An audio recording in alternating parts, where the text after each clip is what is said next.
Néstor Castañeda deslizó un memorando de 2 páginas sobre la mesa de conferencias y dijo, esto entra en vigor inmediatamente. Leí el primer párrafo una vez, y luego otra vez. Mi título había desaparecido. Mi línea de reporte había desaparecido. Mi autoridad sobre la integración de adquisiciones había desaparecido.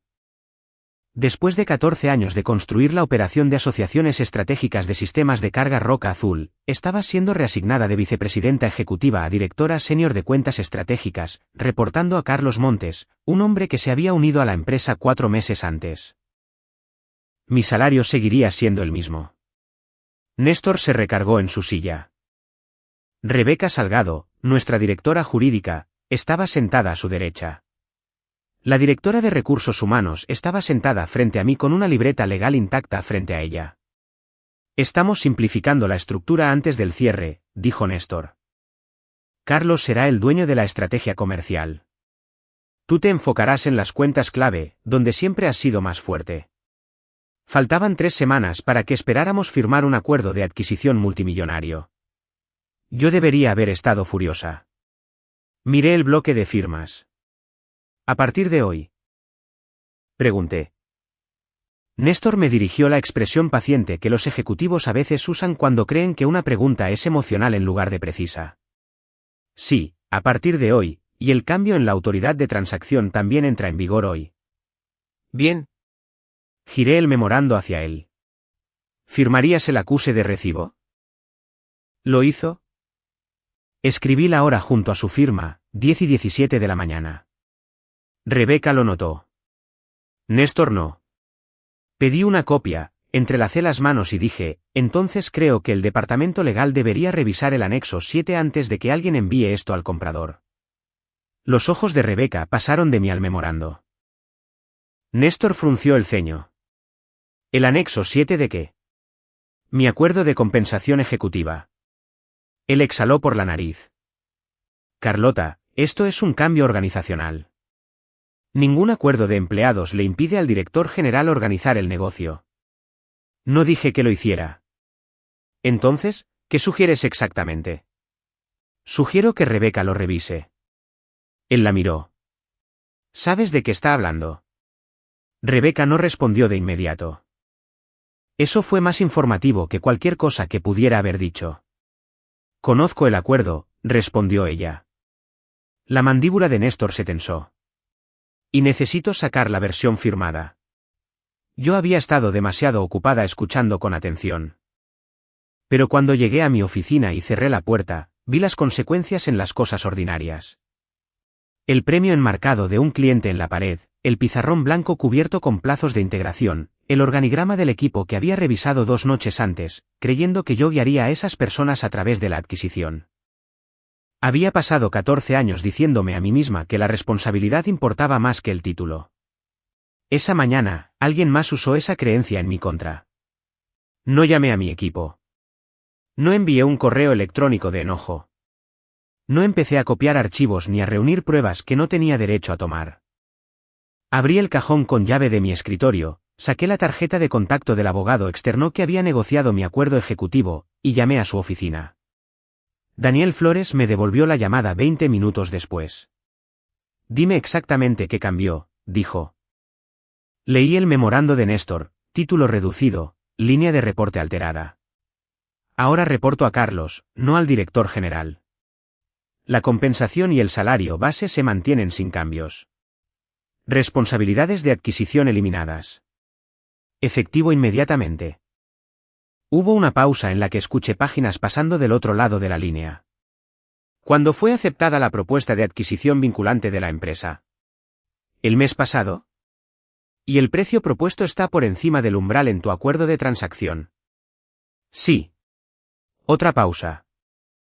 Miré a través de la pared de cristal de mi oficina a las personas que pasaban con tazas de café y computadoras portátiles, sin saber que toda mi carrera en Roca Azul podría haber cambiado antes del almuerzo. Daniel volvió a la línea. Carlota, no renuncies. No amenaces a nadie. No firmes nada más hoy. No planeaba hacerlo. Bien. Porque si este documento dice lo que me acabas de decir, Néstor podría haber activado la cláusula de causa justificada, bajo 3 disposiciones separadas. Bajé la voz. ¿Qué significa eso en pesos? Él respondió cuidadosamente, significa que la bonificación protegida por la transacción podría haberse acelerado a su máximo. Yo ya conocía la cifra. Solo necesitaba escucharlo decirlo, 1,445 millones de pesos. 14 años antes, Roca Azul no era la empresa por la que los compradores se peleaban.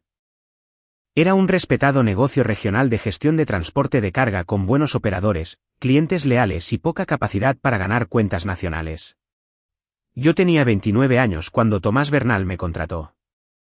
Tenía 5 años de experiencia divididos entre la gestión de cuentas y las operaciones de transporte, lo que significaba que había pasado suficiente tiempo en ambos mundos como para reconocer con qué frecuencia los equipos de ventas prometían cosas que las terminales no podían cumplir. Durante mi segunda semana, Tomás me llevó a una reunión de presentación para un distribuidor nacional de alimentos. El prospecto quería una recuperación garantizada de la noche a la mañana en cargas refrigeradas retrasadas en 12 mercados.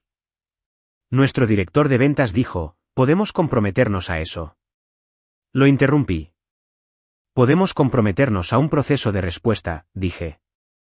No podemos garantizar honestamente la recuperación en cada mercado sin una capacidad dedicada. Tomás preguntó, ¿decir eso nos costará la cuenta? Tal vez. Y si lo prometemos de todos modos, podríamos ganar la cuenta y pasar 3 años pagando créditos de servicio por una promesa que operaciones no puede controlar. 6 meses después, el distribuidor regresó después de que otro proveedor fracasara en su lanzamiento. Esta vez aceptaron los límites que yo había propuesto. Se quedaron con Roca Azul durante 11 años. Esa se convirtió en mi reputación dentro de la empresa. Yo no era la persona que hacía la promesa más grande. Era la persona que se aseguraba de que la promesa sobreviviera al contacto con la realidad. Tomás me dio espacio para construir. Comencé con 6 personas y un puñado de cuentas corporativas. Durante la siguiente década, ese grupo se convirtió en una división nacional de asociaciones que gestionaba relaciones en el comercio minorista, farmacéutico, manufacturero y de distribución de alimentos. Para cuando Néstor llegó, el portafolio representaba aproximadamente 35,700 millones de pesos en ingresos recurrentes. Cada cuenta importante tenía obligaciones diferentes. Algunas tenían controles de temperatura. Algunas tenían restricciones de transportistas. Algunas tenían requisitos de seguros, umbrales de adquisiciones, instalaciones dedicadas, procedimientos de escalamiento o penalizaciones vinculadas a fallas de servicio específicas. Yo construí un marco de integración que obligaba a que los compromisos comerciales pasaran por operaciones, compras, finanzas, seguros y gobierno del cliente antes de que alguien los tratara como reales. También fue una de las razones por las que nuestros márgenes se mantuvieron más sólidos que los de varios competidores que perseguían a los mismos clientes. Cada pocos años, Tomás ampliaba mis responsabilidades. Acepté cada expansión con alguna versión del mismo pensamiento, demuestra tu valía primero, negocia después. 6 años antes de la adquisición, Roca Azul completó una recapitalización. Varios altos ejecutivos recibieron participación accionaria. Yo no. Le pregunté a Tomás al respecto en privado. El fondo ya estaba comprometido antes de que finalizáramos tu paquete, me dijo. Sé que es decepcionante. Para entonces, una gran parte del valor empresarial de Roca Azul descansaba en las cuentas y en los procesos de integración que mi equipo había construido. Tomás se había arriesgado conmigo cuando las empresas de logística más grandes me veían como una joven gerente de cuentas que hacía demasiadas preguntas operativas. Me importaban las personas que había contratado. Me importaban los clientes que confiaban en mí cuando sus redes estaban bajo presión. Y si soy justa con mi yo más joven, también creía que la lealtad eventualmente sería reconocida sin que yo tuviera que exigirla. Así que me ofrecieron algo diferente. Un asesor jurídico externo redactó un acuerdo de protección de transacciones basado en efectivo para mí. Si Roca Azul se vendía por encima de una valoración definida y yo me quedaba durante el periodo protegido de la adquisición, recibiría un bono de éxito. Si poco antes del cierre, la empresa reducía materialmente mi título, cambiaba mi línea de reporte, recortaba mi compensación o eliminaba mi autoridad de transacción definida, yo podía reclamar lo que el acuerdo llamaba causa justificada. La empresa recibiría una notificación por escrito y una oportunidad limitada para subsanar el cambio. Si se negaba, el bono de la transacción se aceleraba a su cantidad máxima, 1,445 millones de pesos. Yo no había recibido la participación accionaria que otros ejecutivos recibieron. El acuerdo estaba diseñado para proteger el valor en el que de otro modo habría participado si ocurría una venta. Un abogado independiente lo redactó. El comité de compensación lo aprobó. Roca Azul lo divulgó en los registros corporativos y apareció nuevamente en los materiales de la transacción cuando comenzó el proceso de venta. Lo firmé, guardé mi copia y casi me olvidé de él. Nunca imaginé usar la cláusula como palanca.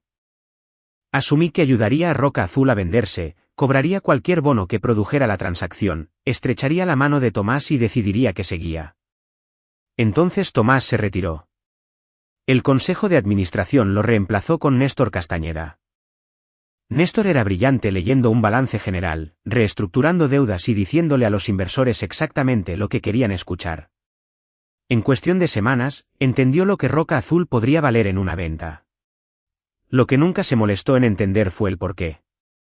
Néstor se unió a Roca Azul 18 meses antes de que el proceso de venta se acelerara, y yo quería que tuviera éxito. Eso importa, porque sería fácil reescribir la historia después y fingir que desconfié de él de inmediato. No lo hice. Tenía habilidades que Roca Azul realmente necesitaba. Nuestra estructura de deuda era costosa. Los informes para los inversores se habían vuelto inconsistentes. Y Tomás siempre se había sentido más cómodo con los operadores y los clientes que con los prestamistas. Néstor refinanció la deuda, ajustó los informes del consejo y convenció a los consejeros de que otra recapitalización de capital privado dejaría demasiado dinero sobre la mesa. Su recomendación fue una venta estratégica. Yo estuve de acuerdo con él. Cuando los banqueros prepararon la empresa para los compradores, mi equipo proporcionó historiales de retención, datos de rentabilidad de los clientes, cronogramas de integración, exposición a créditos de servicio y explicaciones de por qué ciertas cuentas producían márgenes más fuertes. Entonces, algo empezó a molestar a Néstor. Las preguntas financieras iban a él. Las preguntas operativas me llegaban cada vez más a mí. Un comprador preguntaba, ¿qué pasa si este cliente cambia sus centros de distribución durante el primer año después del cierre? Néstor podía empezar con la presentación de diapositivas, pero luego alguien al otro lado de la mesa decía, ¿Carlota puede responder eso? Varios clientes importantes hicieron más visible el desequilibrio al solicitar una confirmación por escrito de que yo seguiría involucrada a lo largo de la integración. Un ejecutivo de un cliente le dijo a Néstor, no estamos pidiendo una personalidad. Estamos pidiendo continuidad de criterio. Más tarde, Néstor calificó mis procesos de depender demasiado de las relaciones individuales. Esa crítica no estaba del todo equivocada. Había pasado años resolviendo problemas difíciles personalmente porque era más rápido que obligar a la organización a construir redundancia. Había capacitado a personas fuertes, pero demasiadas decisiones complicadas todavía fluían a través de mi oficina. Vi eso como un riesgo a solucionar. Néstor lo vio como una prueba de que mi autoridad debía reducirse. Luego contrató a Carlos Montes como director de crecimiento. Carlos había trabajado con Néstor antes. Era pulido, analíticamente fuerte y excelente frente a los clientes. Entendía los canales de ventas, la estrategia de precios y el crecimiento. Sin embargo, todavía no entendía a Roca Azul. Eso no era incompetencia. Nadie podía entender nuestra operación corporativa en 4 meses. El problema era que Néstor trataba la falta de conocimiento institucional de Carlos como algo irrelevante. Carlos revisó nuestras estructuras de cuentas y preguntó por qué existían tantas aprobaciones. Porque los contratos son diferentes, le dije. Entonces estandarízalos. Estamos en etapa de renovación. Si los estandarizas ahora, estás cambiando obligaciones que ya vendimos. Estudió el mapa del flujo de trabajo. Esto es cauteloso. Lo es. Eso frena el crecimiento. A veces una promesa no es ingresos y operaciones no puede cumplirla de manera rentable. Carlos no discutió. Durante las siguientes semanas, sus preguntas mejoraron. La paciencia de Néstor, no. Su plan era consolidar las ventas, las asociaciones, la estrategia de cuentas y el gobierno de integración bajo Carlos antes de que se cerrara la adquisición. En papel, La estructura se veía más limpia. Le expliqué por qué me preocupaba el momento. Varios clientes tenían planes de transición que identificaban a mi oficina como una autoridad de escalamiento. La debida diligencia del comprador seguía activa. Cambiar las líneas de reporte podría crear preguntas sobre la rendición de cuentas, el consentimiento del cliente y quién podía tomar compromisos de integración. Documenté esas preocupaciones después de nuestra reunión. Néstor respondió con 3 oraciones: la reestructuración es una decisión de gestión interna. Carlos asegurará la continuidad. Por favor, apoya la transición de manera constructiva. Una semana después, nuestra directora de recursos humanos preguntó si mi acuerdo ejecutivo contenía protecciones por cambio de control que debieran ser revisadas antes de la reorganización. Néstor apenas levantó la vista. El departamento legal revisó los acuerdos ejecutivos durante la debida diligencia. Rebeca me dijo más tarde que ella los había revisado para fines de divulgación. Nadie le había pedido que comparara la degradación propuesta por Néstor con la mía. La adquisición se estaba convirtiendo en el logro definitorio de Néstor. Si se cerraba sin problemas, esperaba un bono de transacción sustancial y esperaba que el comprador lo mantuviera para liderar la plataforma logística combinada. Quería demostrar que Roca Azul era escalable, no dependiente de empleados con mucha antigüedad. 2 días antes de mi degradación, pasé por su oficina y escuché a Carlos decir: podríamos esperar hasta después del cierre. Néstor respondió: no, si esperamos, parecerá que el comprador tomó la decisión por nosotros. Luego añadió: una vez que esto esté hecho, Carlota entenderá que necesitamos un liderazgo escalable, no personas indispensables. Tenía razón en que Roca Azul no debía depender tan fuertemente de una sola persona. Estaba a punto de descubrir que reemplazar la autoridad era más fácil que reemplazar el criterio profesional.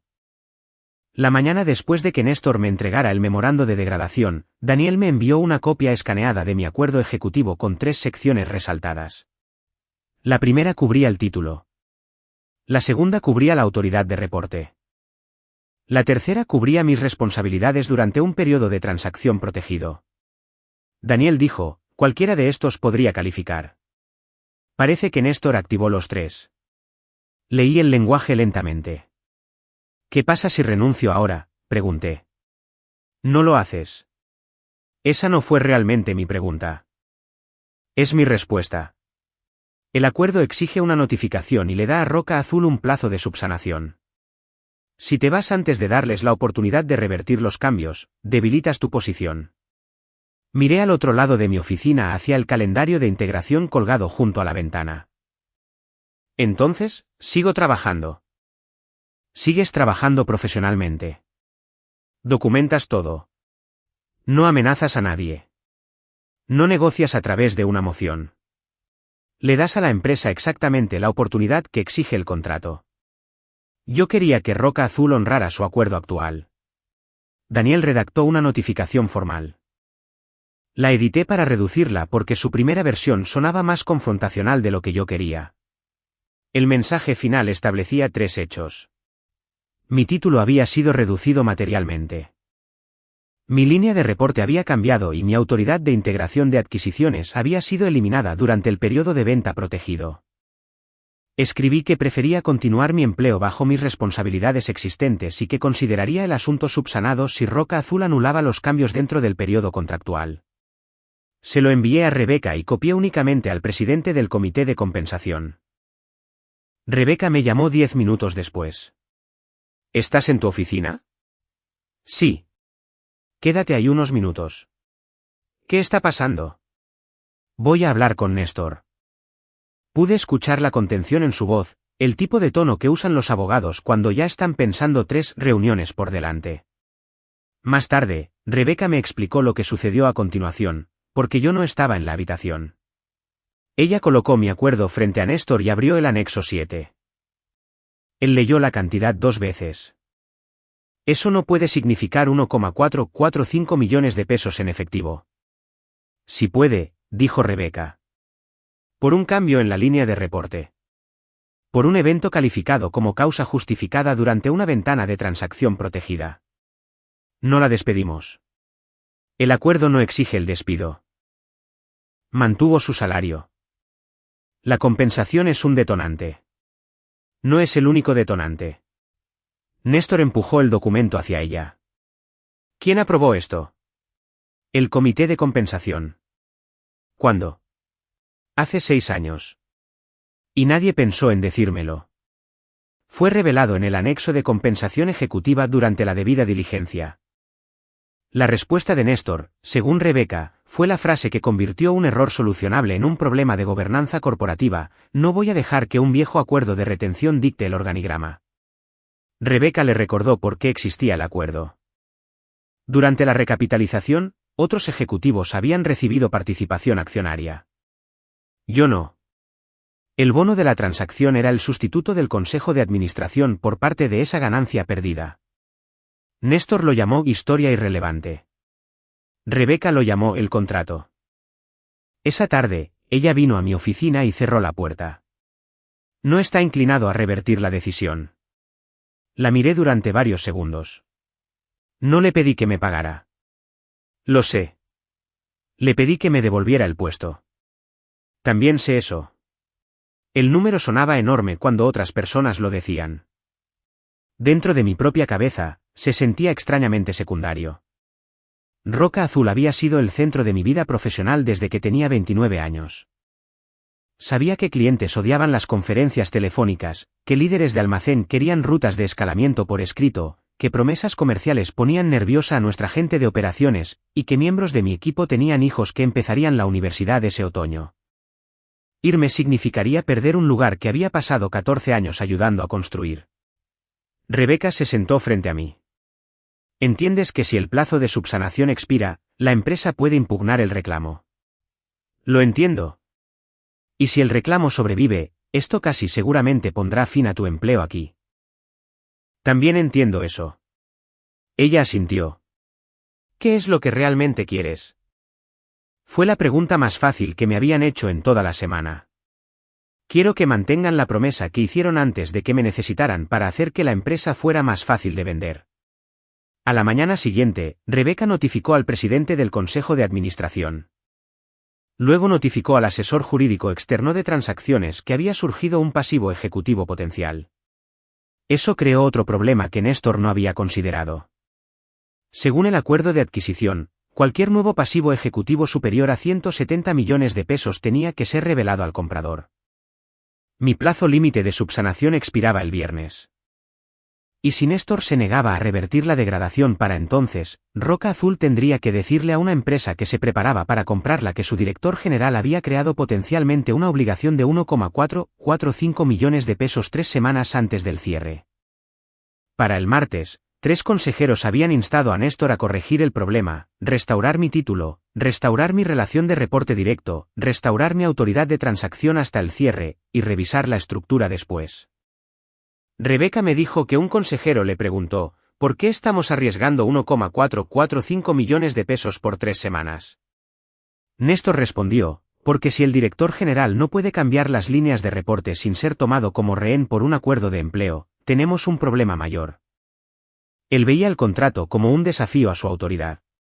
Sus asesores propusieron dejar que Carlos mantuviera su título mientras yo retenía la autoridad de transacción hasta el cierre.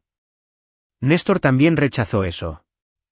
Mientras tanto, Carlos comenzó a presidir las reuniones de integración comercial. Un representante del comprador preguntó quién tenía autoridad para aprobar un cambio propuesto en el tratamiento de créditos de servicio para una de nuestras cuentas farmacéuticas. Carlos miró el resumen del contrato. El área comercial debería poder aprobar eso, dijo. Yo negué con la cabeza. No por sí sola. ¿Por qué? Porque el crédito de servicio está vinculado al manejo de desviaciones de temperatura, lo que afecta el lenguaje del seguro y los procedimientos del transportista. Tanto legal como operaciones tienen derechos de aprobación. Él pasó la página. Eso no está en este resumen. Está en el registro de excepciones de la cuenta. ¿Qué registro de excepciones? Deslicé el documento sobre la mesa. Estaba aprendiendo la estructura mientras el comprador todavía estaba probando si funcionaba. Luego vinieron preguntas sobre un minorista cuyo proceso de consulta por cambio de control tenía que ocurrir antes de las modificaciones en la red, un fabricante cuyos precios dependían de la capacidad dedicada del transportista. Y un distribuidor de alimentos cuya renovación contenía protecciones de margen activadas por cambios en el volumen. Después, me alcanzó en el pasillo. ¿Planeabas guiarme a través de todo esto? Si la transición hubiera sido planificada, sí. Él parecía incómodo. Pensé que Néstor ya había organizado el traspaso. Él organizó la línea de reporte. Eso no es lo que pregunté. No, no lo es. Carlos había aceptado un gran trabajo demasiado rápido, pero no había decidido degradarme. Así que respondí preguntas razonables. Documenté las decisiones abiertas. Completé el trabajo que todavía me pertenecía durante el plazo de subsanación. Lo que no haría sería seguir asumiendo en silencio responsabilidades que Néstor había eliminado formalmente y dejar que la nueva estructura tuviera éxito solo porque yo estaba cargando en secreto con la antigua. El jueves por la tarde, 2 directores de mi equipo, Ángela Ruiz y Martín Soto, entraron a mi oficina y cerraron la puerta. Ángela preguntó, ¿te vas? No puedo discutir el proceso legal. Eso no es un no. Martín miró al suelo. La gente está escuchando cosas. Yo había contratado a Ángela 11 años antes. Martín se había convertido en uno de nuestros líderes de cuentas más fuertes. Ver su preocupación dolió más que el memorando de Néstor. Durante años, me había convencido a mí misma de que mantenerme leal protegía a personas como ellos. Absorbía trabajo extra, suavizaba los desacuerdos con los ejecutivos, arreglaba problemas fuera del horario laboral y me decía a mí misma que la visibilidad no importaba siempre y cuando el equipo tuviera éxito. La incómoda verdad era que yo había ayudado a crear la dependencia que Néstor resentía. También había asumido que como yo protegía a la empresa eventualmente me protegería a mí. El viernes a las 3:42 de la tarde, Rebeca reenvió la respuesta formal de Néstor. Roca Azul rechazaba mi reclamo por causa justificada. El memorando llamaba a la reestructuración comercialmente razonable, enfatizaba que mi salario base permanecía sin cambios y confirmaba que continuaría reportando a Carlos. Lo leí una vez. Luego llamé a Daniel. ¿Hay algo más que deba hacer? No. A las 5, expiró el plazo de subsanación. Firmé el aviso de separación que Daniel había preparado. Mis manos temblaban, lo que me molestó más de lo que esperaba. Había negociado carteras de clientes de miles de millones de pesos sin perder la compostura, pero firmar mi propia salida de Roca Azul se sintió como cortar 14 años con un solo trazo de pluma. Ti se reunió conmigo en mi oficina. Devolví mi gafete, la computadora portátil, el token de seguridad y el teléfono de la empresa. Me llevé fotografías, 2 libros, una taza de cerámica que Ángela me había regalado y el premio enmarcado del cliente que estaba en mi pared. Ninguna información confidencial se fue conmigo. Caminé por el vestíbulo sin dar ningún discurso. El sábado por la mañana, Néstor recibió una llamada del abogado de adquisiciones de Roca Azul porque el plazo de subsanación había expirado y mi aviso de separación era efectivo. La obligación potencial de 1,445 millones de pesos ya no era teórica. Tenía que ser revelada al comprador antes de la reunión del comité de transacciones del lunes. Néstor esperaba que la divulgación creara una negociación desagradable. No esperaba que cambiara las preguntas del comprador. La reunión del comité de transacciones del lunes comenzó con el problema obvio, la obligación de 1,445 millones de pesos. Los banqueros de Roca Azul habían modelado cuidadosamente los gastos de cierre, y a nadie le agradaba sumar esa cantidad 3 semanas antes de la firma. Pero, según Rebeca, la abogada principal del comprador pasó rápidamente de la cifra. Ayúdenos a entender el proceso de decisión, dijo. Néstor explicó que Roca Azul había simplificado el liderazgo comercial y que mi salida era resultado de un desacuerdo sobre la nueva estructura. La abogada preguntó, ¿se consultó al comité de compensación antes del cambio? No. ¿Al abogado externo de transacciones? No. Se identificó a la señorita Quiñones en sus materiales de divulgación como una ejecutiva protegida con disposiciones de cambio de control. Rebeca respondió esa. Sí. Entonces, ¿por qué se alteró materialmente su autoridad durante el periodo protegido? Néstor dijo que el acuerdo no pretendía restringir las decisiones ordinarias de gestión. La abogada del comprador respondió, no estoy preguntando qué cree usted que pretendía el acuerdo. Estoy preguntando qué proceso de gobierno corporativo siguió antes de crear el pasivo. Esa distinción se volvió más costosa que el pago mismo. Roca Azul había representado durante la debida diligencia que no esperaba cambios materiales en la dirección que pudieran afectar la retención de clientes antes de la integración. Mi partida no violó automáticamente esa representación, pero obligó al comprador a poner a prueba algo que Néstor había tratado como obvio, si el portafolio corporativo se mantendría estable sin mí en el cargo. El comprador solicitó un análisis de retención y una confirmación de los clientes principales. Eso expuso un segundo problema. 3 clientes tenían disposiciones de consulta por cambio de control en sus acuerdos. Ninguno podía simplemente cancelar porque yo me había ido. Pero cada uno tenía planes de transición construidos a través de mi organización y cada uno quería entender quién tenía ahora la autoridad sobre las excepciones, las decisiones de escalamiento y los compromisos de integración. Un cliente retrasó la firma de su acuse de recibo de transición. Luego lo hizo otro. Un tercero solicitó una reunión formal con Néstor y Carlos antes de aprobar el cronograma de integración del comprador. Carlos pasó la semana preparándose. Rebeca me dijo más tarde que, para el miércoles, había dejado de describir la situación como resistencia de los empleados. Entró en la oficina de ella llevando 2 carpetas y dijo, me dijeron que me haría cargo de una organización comercial. Rebeca preguntó, ¿y qué piensas ahora? Creo que heredé 14 años de excepciones que nadie resumió porque Carlota ya sabía por qué existían. Esa fue la descripción más justa que alguien dio del problema. Mi equipo tenía registros. Teníamos flujos de trabajo, resúmenes de contratos, bitácoras de escalamiento, historiales de clientes y registros de decisiones. Lo que a Carlos le faltaba no era un archivo secreto. Le faltaba la experiencia para saber qué detalle importaba primero cuando 5 obligaciones legítimas apuntaban en direcciones diferentes. Mientras tanto, yo estaba en casa. Mi primer lunes desempleada en 14 años se sintió físicamente incorrecto. A las 8:30, busqué un teléfono de la empresa que ya no era mío. Para la tarde, estaba revisando las proyecciones de efectivo personales con Daniel y un asesor fiscal, porque un reclamo de 1,445 millones de pesos no era lo mismo que 1,445 millones de pesos sentados en mi cuenta. Roca Azul podría impugnarlo. El comprador podría retrasar el cierre. Mi nombre podría quedar vinculado a una disputa ejecutiva lo suficientemente grande como para hacer que otro empleador decidiera que yo era problemática antes de conocerme. Por primera vez desde que tenía 29 años, no sabía cuál sería mi título profesional el próximo mes. Para el viernes, el comprador extendió la debida diligencia por 2 semanas. También adoptó una postura más dura sobre la bonificación. El comprador no asumiría la obligación después del cierre.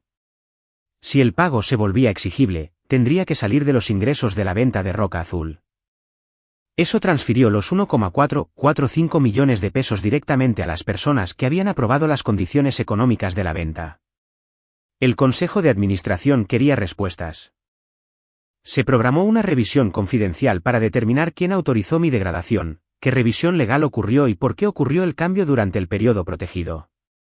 Rebeca reunió los archivos. Fue entonces cuando encontró el problema final. Néstor había aprobado el memorando de reorganización sin enviar la versión completada al abogado externo de transacciones. Tampoco se la había enviado al comité de compensación. Había tratado el documento como una acción administrativa de rutina. 6 semanas después de que Néstor me degradara, el Consejo de Administración de Roca Azul se reunió sin mí para decidir qué había costado realmente su decisión. Sé lo que sucedió porque Daniel recibió más tarde los hallazgos relevantes del Consejo, y Rebeca llenó las partes que nunca aparecieron en el registro formal. Néstor entró a la reunión creyendo que estaba defendiendo la autoridad gerencial. No negó haber aprobado mi degradación. En cambio, argumentó que la obligación de 1,445 millones de pesos provenía de un acuerdo obsoleto que le daba a una ejecutiva demasiada influencia sobre decisiones organizacionales ordinarias. Según Rebeca, el presidente del consejo lo interrumpió. Carlota pidió el dinero. Néstor hizo una pausa. Rebeca respondió basándose en los documentos, su notificación escrita solicitó la restauración de su título, su autoridad de reporte y sus responsabilidades de transacción. El presidente volvió a mirar a Néstor. Entonces, la empresa tuvo la oportunidad de subsanarlo. Sí, dijo Néstor. ¿Y usted se negó? Me negué a dejar que un acuerdo de empleo dictara el modelo operativo. Esa frase se convirtió en el centro de la revisión. Rebeca guió a los consejeros a través de la línea de tiempo, mi advertencia sobre el anexo 7, el aviso formal de causa justificada, el plazo de subsanación, mi preferencia por escrito de permanecer en el puesto, el rechazo de Néstor, la divulgación al comprador. Y la extensión de la debida diligencia. El abogado externo explicó entonces el hecho más simple en la sala: si Roca Azul hubiera restaurado mi autoridad protegida hasta el cierre, es probable que la bonificación acelerada nunca se hubiera activado. Néstor se defendió. Le recordó al consejo que él había refinanciado la costosa deuda, mejorado los informes para los inversores y liderado el proceso de venta que había creado miles de millones en valor. Todo eso era cierto. Su problema no era la incompetencia. Era el criterio. Había tratado la revisión legal como un obstáculo para la velocidad. Había tratado la continuidad operativa como algo que podía reorganizarse en un organigrama. Y cuando se le dio una ruta contractual para revertir el error, había decidido que cambiar de rumbo lo haría ver débil. El comprador había llegado a su propia conclusión: todavía quería a Roca Azul. Pero ya no quería que Néstor dirigiera la plataforma logística combinada después del cierre. Eso cambió el cálculo del Consejo de Administración. Mantenerlo durante la transacción ahora ofrecía un beneficio estratégico limitado, a la vez que creaba un riesgo de gobernanza adicional. Para el final de la reunión, los consejeros le pidieron su renuncia, ya que se iría antes de la fecha de la transacción. También perdió una parte sustancial de su propio paquete de retención. No hubo una dramática escolta de seguridad, ni gritos, ni colapso de la empresa. Un director general que había esperado que la adquisición definiera la siguiente etapa de su carrera se fue porque el comprador y el consejo de administración ya no confiaban en la forma en que tomaba decisiones bajo presión. Carlos se quedó. Bajo el director general interino, hizo algo a lo que Néstor se había resistido. Separó el liderazgo de crecimiento de varias responsabilidades operativas y devolvió la autoridad de decisión a miembros experimentados de mi antiguo equipo. Eso me dijo más sobre Carlos de lo que lo habría hecho una disculpa. La adquisición en sí se mantuvo intacta, pero las condiciones económicas cambiaron. Los ingresos de la venta absorberían mi bono. Los asesores facturaron por la debida diligencia extendida, y el consejo tuvo que explicar por qué una decisión de personal prevenible se había convertido en un problema para la transacción. Ninguna de esas consecuencias destruyó a Roca Azul. Simplemente hicieron que la afirmación original de Néstor, de que la degradación era una simplificación de rutina, fuera imposible de defender. Por primera vez, pude ver la diferencia entre ser reivindicada y ser restaurada. Lo primero estaba sucediendo. Lo segundo nunca pasaría para mí. Daniel me llamó la tarde en que el Consejo de Administración aprobó mi bono de transacción procedente de los ingresos del cierre. Está hecho, dijo. Yo estaba sentada en la mesa de mi cocina con una libreta legal, tratando de decidir si debía postularme para otro puesto ejecutivo. Hecho, en el sentido de aprobado. Aprobado. Sujeto a la mecánica de cierre que discutimos, Roca Azul ya no impugnará la aceleración. Me recargué en la silla y me quedé mirando a la nada por un momento. Durante semanas, los 1,445 millones de pesos habían sido un argumento en contratos, materiales del consejo y llamadas legales. Ahora, era lo suficientemente real como para remodelar el resto de mi vida. Esperaba que el alivio se sintiera más fuerte. En su lugar, pensé en mi oficina, en mi equipo, en las reuniones de adquisición que se suponía que debía liderar, y en la versión de mi futuro que había existido antes de que Néstor deslizara 2 páginas sobre una mesa. Daniel dijo: ganaste. Entendí a lo que se refería, pero también entendí algo que el contrato no podía resolver. Ganar la cláusula no me devolvió la carrera que creía que todavía tenía esa mañana. Durante las primeras semanas después de que se aprobó el bono, la gente asumió que mi próxima decisión sería fácil. No lo fue. La seguridad financiera eliminó un tipo de miedo y expuso otro. Durante 14 años, Roca Azul le había dado estructura a casi todas las decisiones profesionales que tomé. Conocía a los clientes, los sistemas, las personalidades, las líneas de falla políticas y las consecuencias operativas de casi todas las decisiones importantes. Fuera de ese entorno, la experiencia no se convertía automáticamente en dirección. Me reuní con asesores fiscales, abogados patrimoniales y planificadores financieros, porque recibir una gran bonificación contractual no era lo mismo que entender cómo vivir responsablemente después de una. También recibí llamadas de reclutadores. 2 empresas públicas querían discutir puestos comerciales senior. Rechacé ambas. Los títulos eran impresionantes.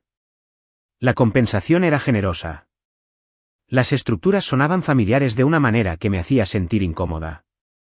No quería pasar la próxima década reconstruyendo el mismo patrón en otro lugar, responsabilidad amplia, autoridad vaga, y la suposición de que los buenos resultados eventualmente hablarían por mí. 3 meses después de dejar Roca Azul, Laura Medina me llamó. Laura había sido una alta ejecutiva en uno de nuestros antiguos clientes antes de unirse a una firma mediana de inversión en logística. No me pidió que dirigiera nada. Estamos analizando un negocio regional de transporte, dijo. Los números son atractivos. No confío en las suposiciones de integración. ¿Qué quieres de mí? Dinos que estamos pasando por alto. Estuve a punto de decir que no. La consultoría sonaba temporal.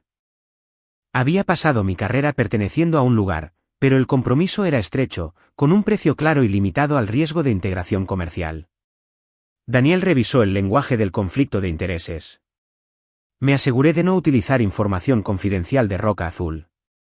Luego acepté. Mi primera presentación duró 40 minutos más de lo planeado. Había construido árboles de riesgo detallados, mapas de cuentas, dependencias de transportistas y registros de excepciones. Uno de los socios de la firma esperó hasta que todos los demás salieron de la sala. Estás haciendo algo que reconozco, me dijo. ¿Qué? Estás tratando de eliminar personalmente cada posible falla antes de que alguien más tenga que tomar una decisión. Empecé a defender el trabajo. Luego me detuve. Él tenía razón. En Roca Azul, mi hábito de cargar con responsabilidades adicionales me había hecho valiosa. También me había dejado cansada, me había vuelto demasiado central en la operación y demasiado dispuesta a aceptar responsabilidades sin exigir una autoridad equivalente. Así que cambié mi forma de trabajar. Presenté los riesgos que más importaban. Asigné la propiedad. Documenté las decisiones. Cuando a otra persona le correspondía tomar la decisión, la dejaba tomarla. El proyecto se cerró con éxito y Laura me refirió a otro equipo. Luego, siguió otro contrato. No hubo un imperio de consultoría de la noche a la mañana. Algunas semanas fueron tranquilas. Tuve que aprender sobre fijación de precios para propuestas, seguros de responsabilidad profesional, programación y la extraña incomodidad de no tener un título corporativo impreso debajo de mi nombre. Poco a poco, el trabajo se volvió constante. Cuando la firma me ofreció una participación como socia minoritaria, negocié de manera diferente a como lo había hecho a los 29 años. Pregunté sobre los derechos de voto, la autoridad para tomar decisiones, las fórmulas de compensación, las disposiciones de salida y los límites exactos de mi responsabilidad. Nadie pareció ofenderse. Eso fue casi gracioso. Meses después, me convertí en una socia enfocada en la integración comercial y el riesgo de retención de clientes durante las adquisiciones. Entonces, Roca Azul llamó. El liderazgo interino no me pidió que volviera. Me preguntaron si consideraría un contrato de asesoría de 90 días para una compleja transición de clientes. Por primera vez en mi carrera, escuché la petición sin confundir la utilidad con la obligación. Antes de responder, pregunté quién controlaría el proyecto, quién podría aprobar excepciones y qué sucedería cuando terminaran los 90 días. Esas preguntas alguna vez me habrían parecido desconfiadas. Ahora se sentían básicas. La responsabilidad necesitaba bordes claros, no solo expectativas. Les dije que revisaría el alcance. El acuerdo de asesoría de Roca Azul fue el primer contrato que negocié después de convertirme en socia, y lo traté de manera diferente a cada promesa informal que había aceptado anteriormente en mi carrera. 90 días, tarifas de mercado, entregables definidos, sin autoridad de gestión permanente, sin suposición de que estaría disponible después de que el contrato terminara. Lo más importante, el comprador, no la antigua estructura de liderazgo de Néstor, controlaría el proyecto. Firmé. La transición del cliente involucró años de compromisos personalizados que se habían acumulado a lo largo de los precios, la capacidad de los transportistas, los derechos de escalamiento y las excepciones de servicio. Mi trabajo no era recrear mi antiguo rol. Era explicar la historia, ayudar a los nuevos líderes de integración a entender por qué se habían tomado ciertas decisiones, y dejar atrás una estructura que pudieran operar sin mí. Esa distinción importaba. Cuando alguien hacía una pregunta que yo sabía cómo responder, la respondía. Cuando una decisión pertenecía al nuevo equipo, no la tomaba por ellos. Al final de los 90 días, me fui según lo programado. Roca Azul completó la adquisición varios meses después. La empresa no colapsó. La mayoría de los empleados mantuvieron sus trabajos. El comprador retuvo la operación central, reestructuró la alta dirección e invirtió más fuertemente en controles de integración que Roca Azul probablemente debería haber fortalecido años antes. Quedó algo de daño. La disputa ejecutiva complicó la transacción. Varios clientes requirieron garantías adicionales antes de aprobar los planes de transición, y la interrupción redujo algunas de las sinergias que el comprador había esperado originalmente, pero el negocio sobrevivió. Carlos permaneció en la empresa combinada en un rol de crecimiento más reducido. Cerca del final de mi compromiso de asesoría, me preguntó si podíamos hablar en privado. Acepté más autoridad de la que entendía, dijo. Tú entendías de crecimiento, le dije. Ese nunca fue el problema. Pensé que tus procesos eran defensivos. Algunos lo eran. Él sonrió levemente. Y algunos de ellos me impedían cometer errores costosos. ¿También? No se disculpó por Néstor. No necesitaba que lo hiciera. El desenlace de Néstor fue más silencioso. Su habilidad financiera seguía siendo respetada, pero la revisión del consejo y la divulgación de la adquisición lo persiguieron. Aceptó trabajos de asesoría después, sin embargo, nunca regresó al tipo de rol de liderazgo operativo que esperaba que produjera la venta de Roca Azul. Su carrera no terminó porque yo la atacara. Cambió porque las personas responsables de nombrar ejecutivos vieron cómo manejó una decisión cuando el ego, los contratos y el gobierno corporativo colisionaron. Yo era socia. Elegía cuidadosamente a mis clientes. Fui mentora de profesionales senior que eran brillantes para cargar con responsabilidades y terribles para definir límites. Cuando me decían que el buen trabajo debería hablar por sí mismo, yo sabía exactamente por qué esa frase era peligrosa. La cláusula de 1,445 millones de pesos me protegió económicamente. No me protegió de pasar años subestimando mi propia influencia, ni de creer que la lealtad podía sustituir a los acuerdos claros. Tuve que aprender esa parte después de irme. Néstor pensó que estaba degradando a una sola empleada. Lo que realmente firmó fue la evaluación de desempeño más cara de su propia carrera.